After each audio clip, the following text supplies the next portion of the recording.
Manager, tu m'as appelé. Oui, pourquoi avez-vous refusé de signer le document? Je vous ai donné à signer. Mais monsieur, tout dans ce document est faux, je ne peux pas le signer, c'est contre ma conscience. Avez-vous une conscience? En fait, vous avez deux options, soit vous signez le document, soit vous quittez votre bureau. Monsieur, je suis un enfant de Dieu, je dois garder le commandement de Dieu, et ma Bible condamne le vol et la corruption. Jésus a donné des promesses claires de grands avantages à ceux qui gardent ses commandements, comme il est écrit, Jean 14 verset 23, Jésus a répondu et a dit à lui, si un homme m'aime, il gardera mes paroles, et mon Père l'aimera, et fera notre demeure avec lui. Et ces commandements incluent l'absence de compromis avec le prince de ce monde, la communion avec Dieu, la manifestation de sa présence, l'illumination de l'esprit, la paix constante dans un monde d'agitation, l'absence de peur, la joie illimitée et la béatitude éternelle avec Dieu, et surtout, aimer Dieu de tout notre cœur. Donc monsieur, suis pour Jésus, je lui obéirai jusqu'au bout. Tu m'as entendu? Tu as juste aujourd'hui pour le signer. Mais monsieur, sortir de mon bureau. Non-sens.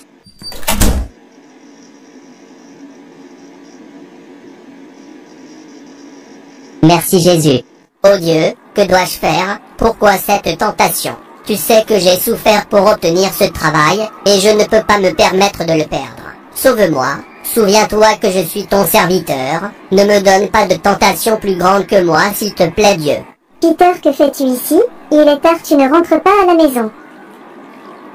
Quel est le problème? Pourquoi es-tu comme ça? Mon manager essaie de me faire pécher contre Dieu, il me demande de signer un faux document. N'est-ce pas une tentation? Et que tout? Si vous êtes un enfant de Dieu, pourquoi craignez-vous la tentation et la persécution? S'ils ont tenté et persécuté notre Seigneur Jésus, qui est sans péché, qui êtes-vous pour ne pas être tenté?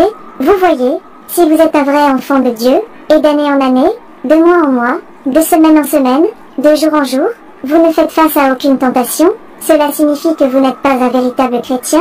La tentation est ce qui fait de vous un vrai chrétien, est ce qui vous fait savoir que votre nom est écrit dans le livre de vie. Lorsque vous subissez la tentation et la persécution, cela signifie que vous savez ce que vous faites. La tentation et la persécution sont ce qui vous donne une récompense sur cette terre et après cette terre.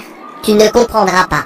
Vous devriez noter que, plus vous êtes déterminé à obéir à la volonté révélée de Dieu, plus vous recevrez de révélations de lui. Vous avez beaucoup à gagner en obéissant au commandement de Dieu. Si vous l'aimez vraiment, faites le pas audacieux, secouez la distraction et rejoignez les quelques fidèles. Lorsque vous êtes tenté, dites simplement non, tenez-vous sur vos positions et défendez l'amour que vous avez pour Dieu. Au revoir. Je souhaite que vous compreniez ce que j'ai traversé avant d'avoir ce travail. Si vous comprenez, vous ne direz pas tout cela. Bonjour monsieur. Venir à mon bureau. Oh Dieu, que dois-je faire? Il m'appelle à nouveau, et aujourd'hui est le dernier jour qu'il m'a donné. Dois-je signer le faux document, ou pas? Laissez-moi signer, je ne veux pas perdre mon emploi. Maintenant je suis libre, laisse-moi partir et réponds-lui.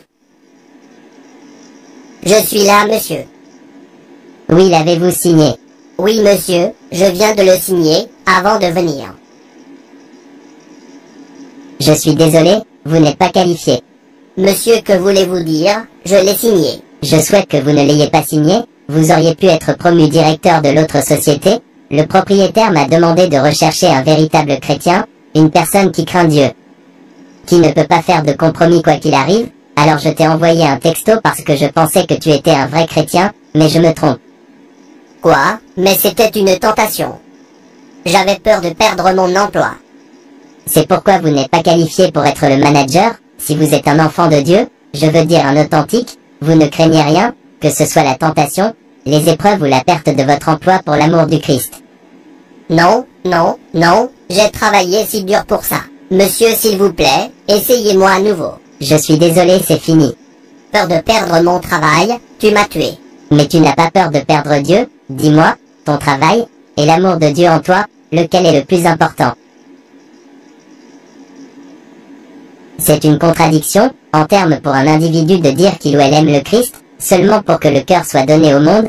Le véritable amour pour Dieu oblige le croyant à obéir non seulement à une partie de la Bible, mais à l'ensemble.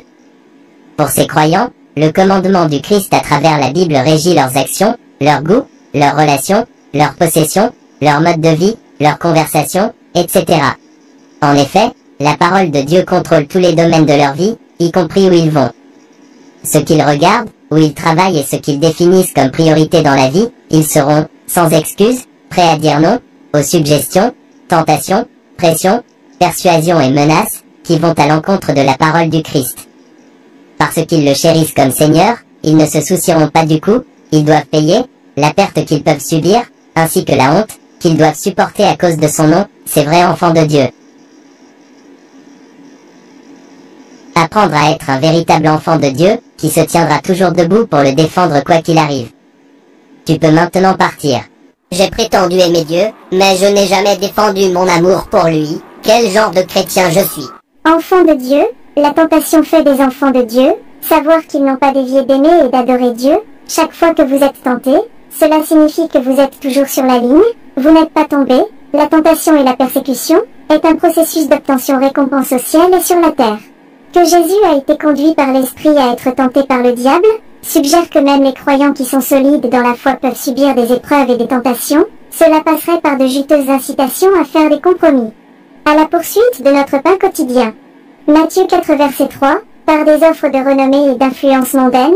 Matthieu 4 verset 6, et par des suggestions pour les chrétiens de participer à des concours imprudents, avec des incroyants pour une reconnaissance personnelle, qui n'honore pas Dieu. Matthieu 4 verset 6, Jésus le mot personnifié, a brandi l'épée de l'esprit, ou la parole efficacement, pour vaincre Satan. Jean 1 verset 1 à 14, Ecclésiaste 6 verset 17. La tentation et la persécution lorsqu'elles sont vaincues, c'est comme installer des trésors dans le ciel. Plus vous surmontez la tentation et la persécution, plus vous obtiendrez de récompenses au ciel.